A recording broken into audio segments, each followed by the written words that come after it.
లాస్య గాఢంగా నిట్టూర్చింది. అన్నమాట నిలబెట్టుకుంది వందన.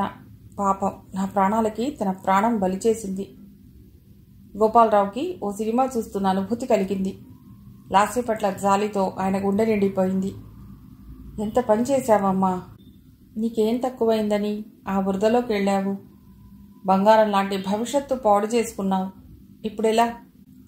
నువ్వు నలుగురిలోకి వెళ్ళావంటే శత్రువుల బారిన పడినట్టే. లాస్య టవల్తో మొహం తుడుచుకుని టవల్ ఒళ్ళో పడేసుకుని మడత పెడుతూ అన్నది. అదే నా భయం. అందుకే ఎక్కడికి పారిపోవాలో తెలియక పిచ్చెక్కుతోంది. ఇంతకీ విహార్ ఏమయ్యాడు? అతడు కూడా మోసం చేశాడా? తెలీదు. విహార్ మోసం చేసేవాడే అయితే ఆ రోజంతా హడావుడిగా రిస్క్ తీసుకుని నా దగ్గరకు వచ్చి ప్లాన్ చెప్పేవాడు కాదు. పైగా కారు కూడా పంపించాడు. కాకపోతే మా విషయం తెలిసి తిలకే విహార్ని కిడ్నాప్ చేసి ఉంటాడనిపిస్తోంది. అలా చేసేవాడైతే నిన్ను ఎలా వదిలిపెట్టాడు? అతడు వదిలిపెట్టలేదు. అతడి కన్నుగప్పి నేను పారిపోయాను. ఒక విధంగా ఆ సమయంలో ఆ రైలెక్కడం నా అదృష్టం. ఏమీ ఆలోచించకుండా రైలెక్కాను. బతికిపోయాను.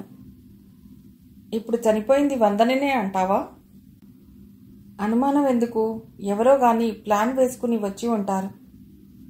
కాదు, రేప్ చేసి చంపేశారని రాశారుగా. అవును, ఎవరో నీచుడు ఎప్పటి నుండి కన్నేశాడో తిలక్ కానీ ఆ ఇంట్లో వాళ్ళెవరు కానీ కాదని నా నమ్మకం. తిలక్ అలాంటి నీచానికి దిగజారుతాడనుకోను. ఒకవేళ అతడంత దుర్మార్గుడైతే ఎప్పుడో నా జీవితం నాశనం అయ్యేది. రేప్ చేసి చంపారంటే ఖచ్చితంగా తిలక్ కాదు. తిలక్ మీద నీకంత నమ్మకం ఉందా? నమ్మకం కాదు, అతడికి అవసరం లేదు. అన్ని విధాలా బలవంతుడు. ఒకవేళ నిజంగా రేప్ చేయాలనుకుంటే బలవంతంగా తీసుకెళ్లి తాళి కట్టడం ఎందుకు? అతడికి ఎన్నో అవకాశాలున్నాయి నా జీవితం నాశనం చేయడానికి. మరి వందనను రేప్ చేయవలసిన అవసరం? ఆమె మీద అంత మోజు ఉన్నవాళ్ళు ఎవరున్నారు ఇంట్లో? లేదు, ఖచ్చితంగా వాళ్ళెవరో వందనని చూసి నేననే భ్రమపడ్డారు.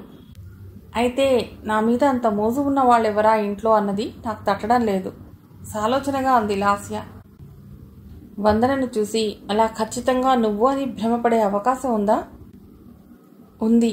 నన్ను బ్యూటీ పార్లర్కి తీసుకెళ్ళాక వాళ్ల స్నేహితురాలు అనన్యకి పరిచయం చేసింది వందన. నేను లాస్యలాగా ఇంటికి వెళ్ళాలి, ఏం చేస్తావో ఎలా చేస్తావో నాకు తెలియదు అని చెప్పింది. ఆమె నిజంగానే వందనని చూసి నేను మోసపోయేలా చేస్తానని చెప్పింది. కాకపోతే నాకంత టైం లేదు. అందుకే ముందు నా మేకప్ పూర్తి చేసుకుని వెళ్ళిపోవటానికి సిద్ధపడ్డాను. అనన్య నా రూపురేఖలు కూడా పూర్తిగా మార్చేసింది. బాగా సన్నిహితంగా వస్తే తప్ప ఆనవాలు పట్టడానికి వీల్లేనంతగా చేసింది. నాకే ఆశ్చర్యం వేసింది. ఆ అమ్మాయి విదేశాల్లో ట్రైనింగ్ అయి వచ్చిందిట. సినిమాల్లో అనేక వేషాలు వేసి అనేక రకాల మేకప్లు వేసుకున్న నేనే ముగ్ధురాలనయ్యాను ఆమె నైపుణ్యానికి. అలాగా? ఏమో, చాలా రకాల విద్యలు వచ్చాయమ్మా. లోకం ఎంత మారిపోయింది. ఇంతకీ నువ్వు ఎన్నింటికి వెళ్ళావు స్టేషన్కి? 10 అవుతుండగా కారు పంపించాడు విహార్. వందనకి కృతజ్ఞతలు చెప్పి నేను స్టేషన్కి వెళ్ళిపోయాను. నన్ను డ్రాప్ చేసి అక్కడే ఉండమని విహార్ వస్తాడని చెప్పి డ్రైవర్ కార్ తీసుకుని వెళ్ళిపోయాడు. నేను మెయిన్ ఎంట్రన్స్ దగ్గర నిలబడి కొంచెం సేపు ఎదురు చూశాను. కానీ ఎంతసేపు చూసినా విహార్ రాలేదు. పైగా చాలామంది నన్ను చిత్రంగా చూస్తూ పెడుతుంటే భరించలేకపోయాను. అప్పటికే విహార్ నా కోసం ఎదురు చూస్తుంటాడని ఆరాటంగా స్టేషన్కి వెళ్ళిన నాకు నిరాశ మిగిలింది. కానీ నీతో చెప్పినప్పుడు రైలు 10ంటికి ఉందని చెప్పాడనుకుంటా. లాస్య ఆయన వైపు ఆశ్చర్యంగా చూసింది. అరే అవును, నేనసలు నోటీస్ చేయలేదు. అంటే విహార్ కావాలని నన్ను మోసం చేశాడా? ఆమె స్వరంలో వినిపించిన వణుక్కి ఆయన మనస్సంతా బాధతో నిండిపోయింది. ఈ కాలంలో ఎన్ని విధాలుగా మోసపోతున్నారు ఈ ఆడపిల్లలు. అక్కడ ఎంతసేపు ఎదురు చూసావమ్మా అడిగాడు. చాలాసేపు చూశాను. చెన్నై రైల్వే స్టేషన్ ఎప్పుడు చూసినా రద్దీగా ఉంటుంది. చాలా పెద్ద స్టేషన్. ఆ రద్దీలో నాకు కనబడేలా విహార్ ఎక్కడా కనిపించలేదు. ఏ రైల్లో వెళ్ళాలనుకున్నాడో అది ఏ ప్లాట్ఫామ్ మీదకి వస్తుందో కూడా నాకు తెలియదు. ఎక్కడది వెతకను? అప్పటికే 11 దాటింది. వందన ఇంటికి చేరుకుని ఉంటుంది. ఏం చేయాలో తోచలేదు. అలా అతని కోసం వెతుక్కుంటూ ప్లాట్ఫామ్ మీదకి వెళ్ళాను. నా సెల్ ద్వారా అతడి సెల్కి చేస్తుంటే లైను దొరకలేదు. భయం, దుఃఖం, గాబరా ముప్పిరిగొన్నాయి. నాకింక వెతికే శక్తి నశించిపోయింది. అంత రాత్రివేళ నేనలా ప్లాట్ఫామ్ మీద ఉండటం క్షేమం కాదనిపించి కనిపించిన రైలు ఎక్కాను. ఎక్కాక తెలిసింది అది తిరుపతి పెడుతోందని. నా గుండె ఆగినంత పనయింది. తెల్లవారుజామున తిలక్ మా పెళ్లి తిరుపతిలో చేసుకోవాలనుకోవటం, అమ్మో నాకేం చేయాలో తోచలేదు. అనుకోకుండా ఓ చిన్న రైల్వే స్టేషన్లో ఏదో సాంకేతిక లోపంతో రైలాగిపోయింది. అందరూ హడావుడిగా ఉండటం చూశాను. మెల్లిగా ఇతర ప్రయాణికులతో పాటు నేను దిగాను. అప్పటికి తెల్లవారుజాము 4:30. నెమ్మదిగా చెట్ల చాటుకు వెళ్ళి నిలబడిపోయాను. భయంతో వాళ్ళంతా చెమటలు పట్టింది. ఏవో ముళ్ళకంపలు గుచ్చుకుంటున్నాయి. అంతా చీకటి. పట్టాల మీద ఆగిన రైలు ప్రయాణికుల కోలాహలం. ఊపిరి బిగబెట్టి దైవాన్ని తలుచుకుంటూ అలాగే నిలబడ్డాను. కొంచెం సేపటికి అంతా సద్దుమణిగింది. ప్రయాణికులు రైలెక్కారు. రైలు కదిలింది. కొంచెం దూరం పోనిచ్చాక నేను పొదల్లోంచి బయటికొచ్చాను. అదొక చిన్న స్టేషన్. దూరంగా లైట్లు కనిపిస్తున్నాయి. నెమ్మదిగా పట్టాలు దాటి రోడ్డు మీదికి వచ్చాను. కొంత దూరం నడిచాక బస్ స్టేషన్ కనిపించింది. అక్కడికి వెళ్ళి బెంచ్ మీద కూర్చుని స్థిమితపడ్డాను. ఆ తర్వాత చీకటి పడుతుండగా స్టేషన్కి వచ్చాను. మిగతా కథ మీకు తెలుసు. క్లాసీ చెప్పిందంతా విన్నాడు గోపాలరావు. చాలా విషమ పరిస్థితిలో చిక్కుకున్నావమ్మా. నిన్ను చూడగానే ఎక్కడో చూసినట్టు అనిపించింది. నేను సినిమాలు ఎక్కువేంటి అసలు చూడను. ఎప్పుడన్నా టీవీలో కాసేపు చూడటం, లేదంటే సినిమా పత్రికల్లో నీ బొమ్మలు చూసి ఉంటాను. అందుకే వెంటనే పోల్చుకోలేకపోయాను. కానీ తెల్లవారిందంటే నేను గుర్తుపట్టని వాళ్ళు ఉండరు. ఎక్కడ ఉంటావు? ఆంధ్రదేశంలో ఎక్కడికెళ్ళినా నిన్ను గుర్తుపడతారు జనాలు. అదే నా భయం కూడా. కానీ ఈ కేసు ఒక కొలిక్కి వచ్చిందాకా నేను అజ్ఞాతవాసం చేయక తప్పదు. నేను బతికి ఉన్నానని తెలిస్తే తిలక్ నన్ను వదిలిపెట్టాడు. అతనొక గోముఖ వ్యాఘ్రం. ఎంత పెద్ద మనిషిలా కనిపిస్తాడో అంత దుర్మార్గుడు. అతడికి నేను బతికున్నట్టు అస్సలు తెలియకూడదు. విహార్ ఎందుకు రాలేకపోయాడో, ఏం జరిగిందో నాకు తెలియదు. తెలుసుకోవాలన్నా ఇప్పుడు అవకాశం లేదు. నీ సెల్ ఫోన్ ఏమైంది అడిగాడు. తుప్పల్లో ఎక్కడో జారిపడింది. చీకట్లో ఎక్కడది వెతకను, వదిలేశాను. గోపాలరావు కాసేపు ఆలోచిస్తూ ఉండిపోయాడు. కొద్దిసేపటి తర్వాత అన్నాడు ఆమెతో, నువ్వు రేపు విజయవాడ వెళ్ళాలి. విజయవాడ? అమ్మో, అక్కడుండేంత సినిమా పిచ్చి వాళ్ళు ఇంకెక్కడా ఉండరు. నన్ను ఈజీగా గుర్తుపడతారు. నవ్వాడాయన. కంగారు పడకమ్మా. విజయవాడ దగ్గర ఓ పల్లెటూరు మా ఊరు. అక్కడ నా భార్య, కూతురు ఉన్నారు. నువ్వు అక్కడికి వెళ్ళి నేను పంపించానని చెప్పు. వాళ్ళు నా కోసం ఎంతగా ఎదురు చూస్తున్నారో, ఎన్నెన్ని ఆలోచనలతో బాధపడుతున్నారో నాకు తెలుసు. కానీ నేను ప్రస్తుతం అక్కడికి వెళ్ళలేను. లాస్య ఆశ్చర్యంగా చూసింది. ఎందుకని? కొన్ని రోజులు నేను అజ్ఞాతవాసం చేయాలి. తర్వాత వచ్చి కలుస్తానని చెప్పు. మీరెందుకండి అజ్ఞాతవాసం చేయటం? ఆయన నిట్టూర్చాడు. చెప్తాను. నాదొక కథ. నేను ఓ హత్య కేసులో ఇరుక్కున్నాను. మీరా? అవునమ్మా. సార్, మీరింత మంచివాళ్ళు. మీరు హత్య కేసులో ఇరుక్కోవటం ఏమిటి? నాకేం అర్థం కావటం లేదు. దయ ఉంచి వివరంగా చెప్పండి. నేను మీకేం సాయం చేయగలను? చెప్తాను. నా కూతురిలా అనిపిస్తున్నావు. నా బాధ ఎవరికీ చెప్పుకోలేక, ఈ వయస్సులో అంత బాధని దిగమింగుకోలేక నాలో నేనే కుమిలిపోతున్నాను. కనీసం నీకన్నా చెప్పుకుంటే నా సమస్య పరిష్కరించబడకపోయినా నాకు కొంత ఉపశమనమైనా కలుగుతుంది. ముందు భోజనం చేద్దాం. చూసావా, టైం 12 అయింది. ఆకలిగా లేదు? అదిగో ఏదో స్టేషన్ వస్తోంది. ఆయన మాట పూర్తయ్యేలోగానే చిన్న స్టేషన్లో ఆగింది రైలు. లాస్య పవిట కొంగు తల మీదుగా కప్పుకుంది. అవడానికి చిన్న స్టేషన్, కానీ రైలు ఆగ్గానే హడావుడి, కోలాహలం మొదలైంది. బహుశా భోజనానికి అందరూ దిగే స్టేషన్ కాబోలు. 10-12 కుర్రవాళ్లు టీ, కాఫీ, ఇడ్లీ, వడ అంటూ అరుస్తూ రైల్లోకి ఎక్కారు. కొందరు బిస్కెట్ ప్యాకెట్, కూల్ డ్రింకులు, మజ్జిగ పొట్లాలు పట్టుకుని అరుస్తూ తిరుగుతున్నారు. మనం నెల్లూరు దగ్గరకు వస్తున్నాం. నెల్లూరు స్టేషన్లో దిగిపోదాం. నిన్ను విజయవాడ రైలు ఎక్కిస్తాను. అక్కడి నుంచి మా ఊరికి చాలా బస్సులున్నాయి. నాన్ స్టాప్ ఎక్కావంటే గంటలో వెళ్ళిపోతావు. లెటర్ రాసిస్తాను. అది తీసుకెళ్ళి మా ఇంట్లో చూపిస్తే నిన్ను ఆప్యాయంగా ఆదరిస్తారు. లాస్య కళ్ళలో నీళ్లు చిప్పిల్లాయి.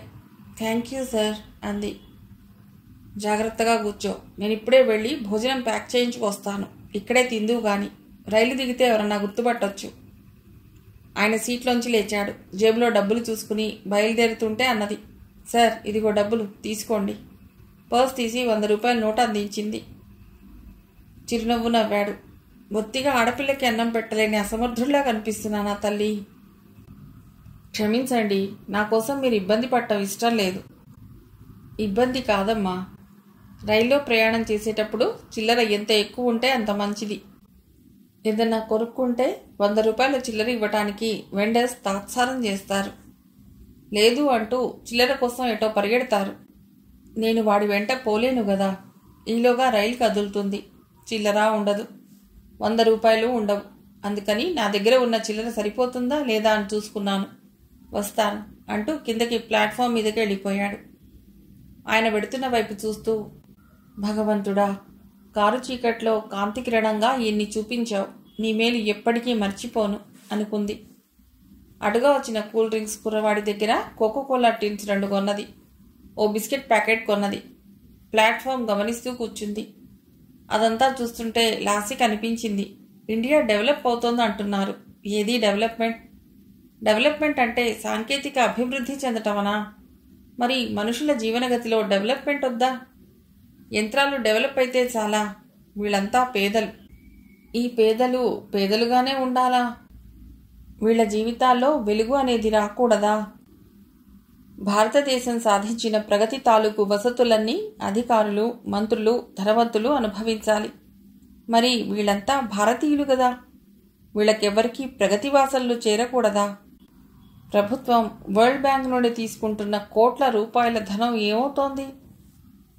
ఇంతలో గోపాలరావు గారు చేతిలో మీల్స్ ప్యాకెట్తో వచ్చాడు. ఒక చేతిలో ప్యాకెట్లు, మరో చేతిలో నీళ్ల బాటిల్తో. ఆయన వైపు చూస్తూ నొచ్చుకుంటూ అన్నది, పెద్దవారు, మిమ్మల్ని కష్టపెడుతున్నాను. ఒకవేళ నువ్వు తెస్తే ఆడపిల్లల్ని కష్టపెడుతున్నానని నేను బాధపడేవాణ్ణమ్మా. నవ్వాడు. బాటిల్ ఓపెన్ చేసి కిటికీలోంచి చేయి బయటపెట్టి కడుక్కుంది లాస్య. పొట్లాలు విప్పి ఇద్దరూ అన్నం తినటం మొదలెట్టగానే కూత వేస్తూ రైలు బయలుదేరింది. గోపాలరావు విజయవాడ దగ్గర ఓ పల్లెటూరులో ఉన్న మున్సిపల్ స్కూల్లో హిస్టరీ మాస్టర్. నీతి నిజాయితీలకు మారుపేరుగా చెప్పుకుంటారు ఆ ఊరి వాళ్ళు. ఆయన భార్య అన్నపూర్ణ. ఆవిడకంటూ గొప్ప ఆదర్శాలు లేకున్నా భర్త ఆదర్శాలు అర్థం చేసుకుని 100కి 100 పాళ్ళు సహకరించే మంచి మనిషి. గోపాలరావుకి 2 తమ్ముళ్ళున్నారు. తల్లి చనిపోగా తండ్రిని బతికున్నంత కాలం తన దగ్గరే అట్టిపెట్టుకుని సేవలు చేశాడు గోపాలరావు. తమ్ముళ్ళిద్దరూ ఉద్యోగాల పేర ఒకరు హైదరాబాద్కి, మరొకరు విజయనగరానికి వెళ్ళిపోయారు. తండ్రి మరణానంతరం ఆస్తి పంపకాల్లో తమ్ముళ్ళిద్దరికీ చెరో 1,00,000 పోగా గోపాలరావుకి ఆ ఊళ్ళో ఉన్న పెంకుటిల్లు దక్కింది. దురదృష్టవశాత్తు ఆయనకి 4 పిల్లలు పుట్టిపోగా ఆఖరి సంతానం అమ్మాయి మిగిలింది. ఆ పిల్ల పేరు మృదుల. ఉన్న ఒక్క కూతుర్ని విజయవాడలో కాలేజీలో చేర్పించి డిగ్రీ దాకా చదువు చెప్పించాడు. తెలిసిన వాళ్ల ద్వారా వచ్చిన సంబంధం. పిల్లవాడు చూడటానికి బాగున్నాడని, గ్రామీణ బ్యాంకులో ఉద్యోగం చేస్తున్నాడని, పెద్దగా కట్నం ఆశ కూడా లేని వాళ్ళని మురిసిపోయి మృదులనిచ్చి ఉన్నంతలో ఆడంబరంగా పెళ్లి చేశాడు. అయితే పెళ్లి అయి అమ్మాయి కాపురానికి వెళ్లిన కొంతకాలం బాగున్నా హఠాత్తుగా బ్యాంకు నష్టాల్లో పడి మూతపడింది. అల్లుడు నిరుద్యోగి అయ్యాడు. దానికి కారణం మృదుల పాదం మోపడమని, నష్టజాతకురాలని వేధించడం ప్రారంభించారు. ఏ ఉద్యోగం లేని అల్లుడు మామగారిని 1,00,000 రూపాయలు కోరాడు. ఆ డబ్బుతో వ్యాపారం చేస్తానని, లేకపోతే కూతుర్ని తీసుకువెళ్ళిపోవచ్చునని అల్టిమేటం ఇచ్చాడు. డబ్బు ఇవ్వలేను కానీ ఏదన్నా ఉద్యోగం చూపించగలనని గోపాలరావు బతిమాలుకున్నాడు. ససేమిరా అన్న అల్లుడు ఓ అర్ధరాత్రి మృదులని పుట్టింటికి పంపించాడు. అల్లుడి ఉద్యోగం గురించి ఓ పెద్ద మనిషితో మాట్లాడి ఇంటికొచ్చిన గోపాలరావుకి శోకదేవతలా ఇంట్లో అడుగుపెట్టిన మృదులని చూసి నిర్ఘాంతపోయాడు. అంటే అల్లుడు అన్నంత పని చేశాడన్నమాట. ఆయనకి అల్లుడి మీద విపరీతమైన కోపం వచ్చింది.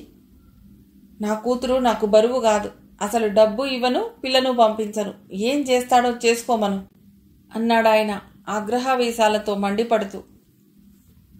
అలా అంటే ఎలాగండి? పేదవాడి కోపం పెదవికి చేటని మన ఆవేశం మనల్నే జీవితాంతం దహిస్తుంది. పెళ్ళైన పిల్ల మొగుడిని వదిలేసి కళ్ళ ముందు తిరుగుతుంటే మీరు తట్టుకోగలిగినా నేను తట్టుకోలేను. అప్పో సొప్పో చేసి 1,00,000 కాకపోయినా కొంతన్నా ఇచ్చి అమ్మాయిని దిగబెట్టి రండి అన్నది అన్నపూర్ణ. మృదుల మాట్లాడలేదు. ఏమ్మా మృదుల, ఏం చేస్తాడట ఆ డబ్బుతో అడిగాడు. తెలీదు నాన్న, ఏదో బిజినెస్ చేస్తానంటారు. ఏం బిజినెస్సో చెప్పరు. డబ్బు చేతిలో పడ్డాక ఏం చేయాలో ఆలోచిస్తాను, ముందు డబ్బు పట్రా అని పంపించారు. అత్తయ్య గారు మావయ్య గారు కూడా ఆయనలా అంటే ఏం మాట్లాడలేదు. మీ మొగుడు పెళ్ళాల మధ్య మమ్మల్ని లాగకమ్మా అంటూ మొహాలు తిప్పుకున్నారు నాన్న. నువ్వేం చెప్తే అదే చేస్తాను నాన్న. నా భవిష్యత్తు మీ చేతుల్లో ఉంది. కన్నీళ్లు తుడుచుకుంటూ మృదుల అలా అంటుంటే ఆయన మనస్సు విలవిల్లాడింది. సిద్ధప్ప దగ్గరికి వెళ్ళండి. అతడికి మీరంటే చాలా గౌరవం తప్పకుండా ఇస్తాడు. మీరు చేసిన సాయంతోటే అతడు బాగా సంపాదించాడు. ఆ కృతజ్ఞత ఉందతడికి. అంతగా ఇవ్వనంటే ఇల్లు కుదవబెట్టుకోమని చెప్పండి అన్నది అన్నపూర్ణ. నా భవిష్యత్తు నీ చేతుల్లో ఉంచాను నాన్న, నీ ఇష్టం. నువ్వేం చెబితే అదే చేస్తాను. మృదుల కన్నీళ్లతో కళ్ళ ముందు కనిపించింది. అమ్మా మృదుల బాధగా తలపట్టుకున్నాడు. అన్నపూర్ణ సలహా పాటించక తప్పలేదు. తనంటే ఎంతో గౌరవం ఉన్న సిద్ధప్ప దగ్గరికి బయలుదేరాడు. ఆయన మాట మీద సిద్ధప్ప 25,000 ఇచ్చాడు. గోపాలరావుకి కొండంత బరువు గుండె మీద నుండి సునాయాసంగా దింపినట్టు అనిపించింది. ఇంటికొచ్చిన గోపాలరావు చాలాసేపు ఆలోచించాడు. ఈ 25,000 అల్లుడికిచ్చి మర్యాదగా భార్యని తీసుకువెళ్ళమని చెప్పాలా? ఇది కూడా ఇవ్వకుండా పిచ్చి వేషాలు వేయొద్దని మందలించాలా? ఇంతకన్నా ఇవ్వలేను, మన్నించి నా కూతుర్ని తీసుకెళ్ళు బాబు అని వేడుకోవాలా? ఆలోచనతో తల పగిలిపోతున్నట్టు అనిపించింది. ఆయన ఆలోచనలు తెలుసుకున్న అన్నపూర్ణ అన్నది, 1,00,000 అడిగినవాడు 25,000తో సరిపెట్టుకోవటం వట్టి మాట. కనీసం 50,000 అన్నా ఇవ్వాలి. 50,000? మిగతా 25,000 ఎలా? బ్యాంకులో ఉంటే ఓ 5-6 వేలు ఉంటుంది. ఎలా? మిగతా 20,000 ఎక్కడి నుండి తేవాలి? ఇంకెవరిని అడగటానికి ఆయనకు మనస్కరించలేదు. అదే అన్నాడు భార్యతో. ఎక్కడి నుండి తేవాలన్నపూర్ణ? పైగా అతను అడగగానే ఇలా ఇవ్వటం అంటే చేతులారా అల్లుడిని చెడగొడుతున్నానేమో అనిపిస్తోంది. ఇవ్వకపోతే అమ్మాయి కాపురం చెడిపోతుందండి అంటూ అన్నపూర్ణ తన మెడలో ఉన్న 2 పేటల గొలుసు ఇచ్చింది. మన అమ్మాయి కాపురం కన్నా నాకు ఈ గొలుసు ఎక్కువ కాదండి, అమ్మేసేయండి అన్నది. ఆయన కుంగిపోయాడు. భార్య మెడలో గొలుసు అమ్మడం అంత నీచం ఇంకోటి లేదనిపించింది. కానీ తప్పదు. అది అమ్మగా 18,000 వచ్చింది. చిల్లర మల్లర అప్పులతో చేతిలో 50,000 పట్టుకుని అల్లుడి దగ్గరకు బయలుదేరాడు. సాయంత్రం 5ంటికి విజయవాడకి బస్సు ఉంది. గంటలో విజయవాడ వెళ్ళిపోవచ్చు. అక్కడ 7:30కి ప్యాసింజర్ ఉంది. అది ఎక్కితే రాత్రి 10ంటికల్లా కాంతీపురం వెళ్ళవచ్చు. మృదులని వెంట తీసుకువెళ్లాలనుకున్నాడు. కానీ అల్లుడినే ఇక్కడ తీసురండి, 4 రోజులుండి ఎడతారు. ఈలోగా కాస్త మంచి మాట చెప్పవచ్చు అన్నది అన్నపూర్ణ. ఆయనకు కూడా అది కరెక్టే అనిపించింది. 50,000 ఇస్తున్నందుకు పేచీ పెడతాడేమో. ఎలాగో నచ్చజెప్పి తనతో తీసుకొచ్చి 4 రోజులు ఉంచుకుని బ్రెయిన్ వాష్ చేసి అమ్మాయినిచ్చి పంపించాలి అని ఒక్కడే బయలుదేరాడు. విజయవాడ నుండి ఏలూరు దారిలో కొద్దిగా అభివృద్ధి వాసనలు సోకిన కుగ్రామం కాంతీపురం. వరహాలయ్య ఆ ఊళ్ళో ఒకప్పుడు ధనికుడిగా పేరు పొందాడు. ఆయనకి 3 మగపిల్లలు, 3 ఆడపిల్లలు. ఆడపిల్లల పెళ్లిళ్లతో కొద్దిగా దిగజారాడు. కానీ మగపిల్లల పెళ్లిళ్లతో మరి కొంచెం పుంజుకున్నాడు. పెద్దవాళ్ళిద్దరికీ 50,000 కట్నాలతో వచ్చిన కోడళ్ళు. భర్తలతో కలిసి వేరే వెళ్ళిపోయారు. మిగిలిన వాడిని ముందుగానే చెప్పు చేతల్లో పెట్టుకున్నారు మొగుడు పెళ్ళాం. డిగ్రీ పాస్ అయి గ్రామీణ బ్యాంకులో క్లర్క్గా చేరాడు శివరాం. పెద్ద కోడళ్ళిద్దరూ నలుపవటంతో మనవళ్ళు మనవరాళ్ళు నల్లగా పుట్టారని 3వ కోడల్ని తెల్లటి పిల్లను తెచ్చుకోవాలనుకున్నారు. తెలిసిన వాళ్ళ ద్వారా గోపాలం స్థితిగతులు తెలుసుకుని పెళ్లి చూపులకు వెళ్లారు. బంగారు బొమ్మలా ఉన్న మృదులను చూడగానే కొద్దిగా కట్టం తక్కువైనా ఈ పిల్లనే కోడలిగా తెచ్చుకోవాలని వరహాలయ్య దంపతులు, ఈ పిల్లే నా భార్య కావాలని శివరాం కోరుకోవటంతో 25,000కి సంబంధం కుదరటం, పెళ్లి జరగటం అంతా నెల రోజుల్లో అయిపోయింది. అయితే దురదృష్టం మృదులదో శివరాందో అతడు పనిచేస్తున్న బ్యాంకు నష్టాల్లో కూరుకుపోయి మూతపడింది. మృదుల కాపురానికి వచ్చిన కొద్ది కాలానికి అలా జరగటంతో అంతా మృదుల పాదమని, దురదృష్టవంతురాలని ఆమెని తూలనాడారు. ఇంజనీర్లు, డాక్టర్లు, చివరికి ఐఏఎస్లు కూడా ఉద్యోగాలు లేక ఖాళీగా ఉన్న పరిస్థితుల్లో కేవలం డిగ్రీ మాత్రం పాస్ అయిన శివరాంకి ఎక్కడ దొరుకుతుంది? ఒకవేళ దొరికినా పట్నానికి వెళ్ళాలి. ఇంతకాలం తమ చెప్పు చేతల్లో ఉంచుకున్న కొడుకుని ఉద్యోగం పేరుతో వదులుకోవటానికి వాళ్లు సిద్ధపడలేదు. అందుకే అతడితో ఉన్న ఊళ్ళోనే చిన్న వ్యాపారం పెట్టించాలని వరహాలయ్య ప్లాన్ వేశాడు. ఫలితంగా మృదులని కట్నం కోసం వేధించటం మొదలైంది. ఇదంతా చూచాయిగా గోపాలరావుకు అర్థమైంది. కానీ ఏం చేయగలడు? పరిస్థితులకి తలొగ్గడం ఆయనకు అలవాటే. చేతిలో 50,000 రూపాయల నోట్ల కట్టలో ఉన్న బ్యాగుతో చేసిన అప్పు తీరేదెలా అన్న విచారంతో, అల్లుడు ఈ డబ్బుతో తృప్తిపడి కూతుర్ని తీసుకువెడతాడా అన్న అనుమానంతో, అక్కడ తనని వాళ్ళు ఎలా ఆహ్వానిస్తారోనన్న మీమాంసతో అన్యమనస్కంగా బస్టాండ్కి వెళ్ళాడు. ఆయన విజయవాడ చేరేటప్పటికీ 6 అయింది. బాగా మబ్బు పట్టింది. వర్షం పడేలా ఉంది. రిక్షా చేసుకుని స్టేషన్కి వెళ్ళాడు. టికెట్ తీసుకుని లోపలికి వెళ్ళి ప్లాట్ఫామ్ మీద టీ తాగి రైలు కోసం ఎదురు చూస్తూ కూర్చున్నాడు. చినుకులు పట్టం మొదలైంది. అటు ఎండలు పోక, ఇటు వానలు రాక మనుషులని ఉక్కిరిబిక్కిరి చేసే సీజన్ ఇది. ఒక పక్క చినుకులు పడుతున్నా ఉక్కబోస్తూనే ఉంది. ఆ వాతావరణానికి బిక్కజొచ్చిపోయినట్టు అచేతనంగా ఉన్నాయి చెట్లు. సూర్యుడి ప్రతాపానికి తల్లడిల్లిపోయిన ప్రకృతి చైతన్యరహితమైనట్టు స్తంభించిపోయింది. ప్లాట్ఫామ్ మీద జనం, పిల్లలు, ముసలివాళ్లు, ఆడవాళ్లు, మగవాళ్లు రైలు కోసం అటూ ఇటూ తిరుగుతూ, రైలు వచ్చే మేర చూపులు సారిస్తూ, నిట్టూరుస్తూ, నీరసపడుతూ, చెమటకి చీకాకు పడుతూ, వర్షం వైపు కొంచెం ఆశగా, మరికొంచెం గాబరాగా చూస్తూ, తినుబాండారాలు అమ్మేవాళ్లు, కూల్ డ్రింక్లు, పత్రికలు అమ్మేవాళ్ల కోలాహలం, వ్యాపార ఆరాటం అందర్నీ గమనిస్తూ నిలబడ్డారాయన. 7 గంటలకి రావాల్సిన ప్యాసింజర్ 7:30కి ప్లాట్ఫామ్ మీదకొచ్చింది. రిజర్వేషన్ కంపార్ట్మెంట్ అంటూ లేకపోవటంతో జనం కిక్కిరిసిపోతూ ఒకరినొకరు తోసుకుంటూ ఎక్కసాగారు. గోపాలరావు చేతిలో బ్యాగ్ పదిలంగా పట్టుకుని అందరికన్నా ఆలస్యంగా రైలెక్కాడు. ఆలస్యంగా ఎక్కినా కిటికీ దగ్గర సీట్ దొరికింది. అమ్మయ్యా అని ఊపిరి పీల్చుకున్నాడు. ఆయన ఎదురుగా ఉన్న సీట్లో ఓ జంట 25 ఏళ్ల కుర్రవాడు కూర్చున్నారు. కుర్రవాడు కిటికీ పక్కన కూర్చున్నాడు. గోపాలరావు పక్కన ఓ వృద్ధుడు, ఆయన మనవరాలు కూర్చున్నారు. కూరగాయల పండ్ల వ్యాపారులు బుట్ట తట్టా పెట్టుకుని కింద కూర్చున్నారు. బిస్కెట్లు, టీలు, వడలు, ఇడ్లీలు అమ్మే కుర్రవాళ్లతో కాసేపు గోలగోలగా అనిపించింది. కాసేపటికి రైలు కదిలింది. కుర్రవాళ్లంతా దిగేశారు. సమయం 7:40 అయ్యింది. వర్షం పడుతూనే ఉంది. టైంకి వెడితే 2 గంటల్లో, అంటే 9ంటికి ఊళ్ళో ఉండవచ్చు. దేవుడి దయవలన ఈ రైలు ఇంకా ఎక్కడా ఆగకుండా వెడితే బావుండు అనుకున్నాడు మనస్సులో. తన ఆలోచనకి ఆయనకే నవ్వొచ్చింది. ఎక్కింది ప్యాసింజరు. ఎక్స్ప్రెస్లా పోవాలనుకోవటం ఏమిటి అనుకున్నాడు. ఎక్కడిదాకా వెళ్ళాలి మాస్టారు అడిగాడు ఎదురుగా సీట్లో కూర్చున్న వ్యక్తి. కాంతిపురం చెప్పాడు గోపాలరావు. మీరు? ఏలూరు అన్నాడతడు భార్య అందించిన అరటిపండు అందుకుని గోపాలరావుకిస్తూ. ఆయన మొహమాట పడ్డాడు. వద్దు బాబు, ఇంటి దగ్గర భోంచేసి వస్తున్నాను. పర్వాలేదండి, అరటిపండు తినేదే భోంచేశాక బలవంతం చేశాడాయన. తీసుకోక తప్పలేదాయనకి. నెమ్మదిగా తల వంచుకుని తిన్నాడు. తొక్క కిటికీలోంచి బయట పారేయబోతుంటే హఠాత్తుగా విసురుగా గాలి వీచింది.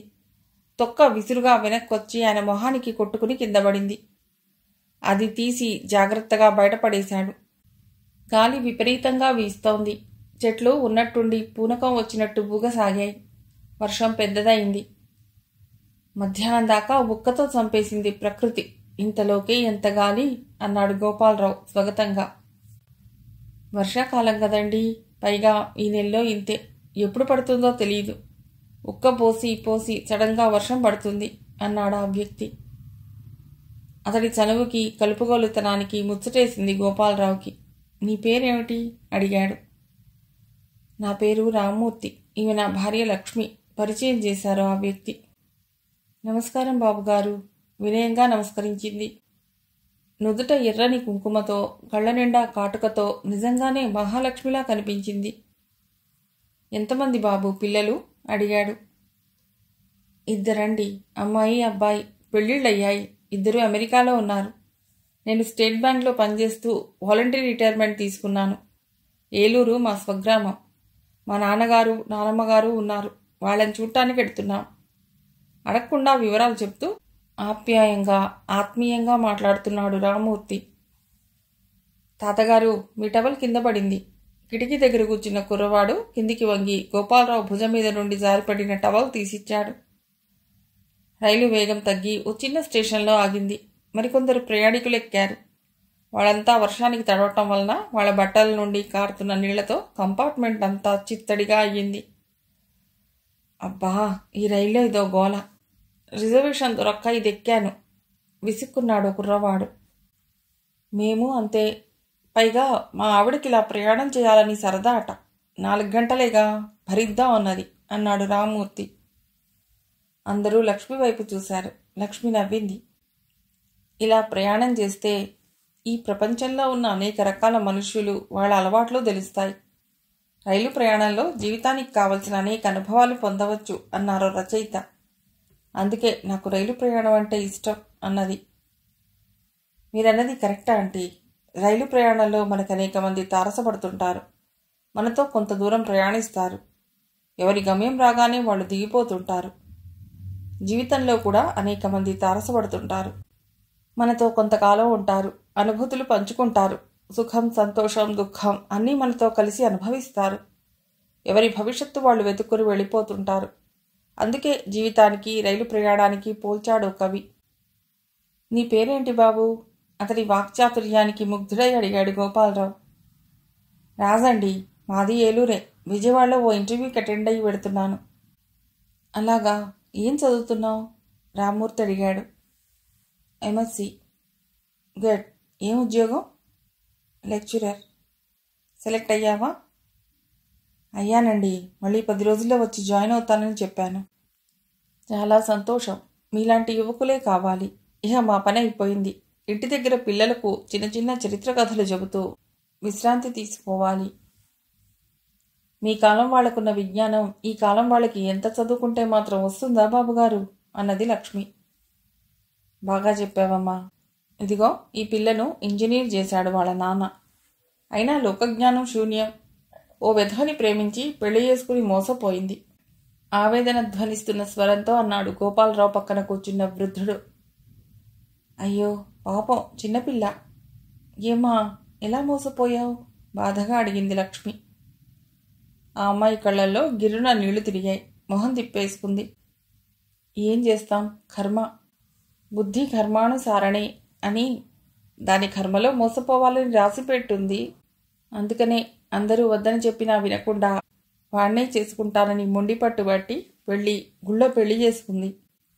3 నాళ్ల ముచ్చట కూడా తీరకుండానే వాడి బండారం బయటపడింది. వాడికిది 5వ పెళ్లిట. నోరు తెరిచింది లక్ష్మి. 5వ పెళ్ళా? వాడి మొహం తగలయ్యా. ఏం పోయే కాలం, తన్ని తగలేయాల్సింది. ఏం చేశారు తెలుసుకున్నాక? ఏదైనా చేయటానికి వాడు ఈ రోజు వరకు కనిపిస్తే కదమ్మా. పిల్ల మెళ్ళో నగలన్నీ ఒలుచుకుని రాత్రికి రాత్రే పరారయ్యాడు. కళ్ళు తుడుచుకున్నాడు ఆయన. వృద్ధుడి స్వరం మళ్లీ పలికింది. పిల్ల జీవితం ఇలా అవగానే దాని తల్లి తండ్రి కుప్పగూలిపోయారు. వాళ్ళని చూసి ఈమెను చూసి వాళ్ళు కుమిలిపోతుంటే ఇంట్లో ఎక్కడ చూసినా దుఃఖం. అందుకే కొంతకాలం నా కూతురు దగ్గర వదిలేద్దామని ఏలూరు తీసుకెడుతున్నాను. మంచి పని చేస్తున్నారు. స్థలం మార్పు, వాతావరణం మార్పు గాయాన్ని కొంతన్నా మార్పుతాయి అన్నాడు రామ్మూర్తి. గోపాలరావు ఏం మాట్లాడలేదు. ఆ పిల్ల జీవితం కన్నా తన కూతురి జీవితం కొంచెం మేలు కదా. అతను డబ్బిస్తే ఏలుకుంటానంటున్నాడు. తన గుండెల్లోనే విషాదం ఉందనుకున్నాడు. కానీ తనకన్నా దురదృష్టవంతుడి వృద్ధుడు. ఈ వయస్సులో ఆయన హృదయానికి పెద్ద గాయం. మనవరాలి జీవితం ఇలా నాశనం కావటం ఆయన మీద సానుభూతితో నిండిపోయింది గోపాలరావు మనస్సంతా. మళ్ళీ రైలు వేగం తగ్గింది. ఏదన్నా స్టేషన్ వస్తోందా అడిగాడు గోపాలరావు. రాజు కిటికీలోంచి తొంగి చూశాడు. సుదూరంలో ఏమీ కనిపించటం లేదు. ప్రకృతి నల్ల కంబళి కప్పుకుని చలికి ముడుచుకున్నట్టుగా ఉంది. మధ్య మధ్య ఉరుములు మెరుపులు. వర్షం ఉధృతంగా కురుస్తోంది. కిటికీలోంచి చల్లని గాలి రివ్వున వీస్తోంది. చలిగా ఉంది. అద్దం దించే బాబు అన్నాడు రామ్మూర్తి రాజుతో. రాజు 2 కిటికీల అద్దాలు దింపేశాడు. చూస్తుండగానే కంపార్ట్మెంట్లో హడావుడి మొదలైంది. బయట వర్షపు హోరు, లోపల మాటల హోరు. రామ్మూర్తి వాచి చూసుకున్నాడు. మాస్టారు, బహుశా వచ్చే స్టేషన్ కాంతిపురం అనుకుంటా. మనం మాటల్లో పడి గమనించలేదు. అవునా, వచ్చేసిందా? గోపాలరావు కంగారుగా బ్యాగ్ అందుకున్నాడు. ఇంకా పావుగంట ఉందిలేండి. రైలు వేగం తగ్గింది కదా, అరగంటైనా పట్టొచ్చు అన్నాడు రాజు. కాంతిపురంలో ఎవరున్నారు మాస్టారు?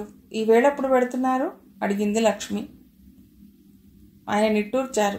నా కూతురి అత్తవారు ఊరమ్మా. అలాగా, అల్లుడు ఏం చేస్తున్నాడు? ఏం చెప్పాలి? బ్యాంకు మూతపడి ఉద్యోగం పోయిందని చెప్పాలి. ఓ ప్రైవేట్ బ్యాంకులో చేసేవాడు. ఓ, ఈ మధ్య మూతపడిందిగా. అయ్యో, నేషనలైజ్డ్ బ్యాంకులు తప్ప ఇలాంటి బ్యాంకులు నమ్మకూడదు మాస్టారు. అంతా మోసం, దగ.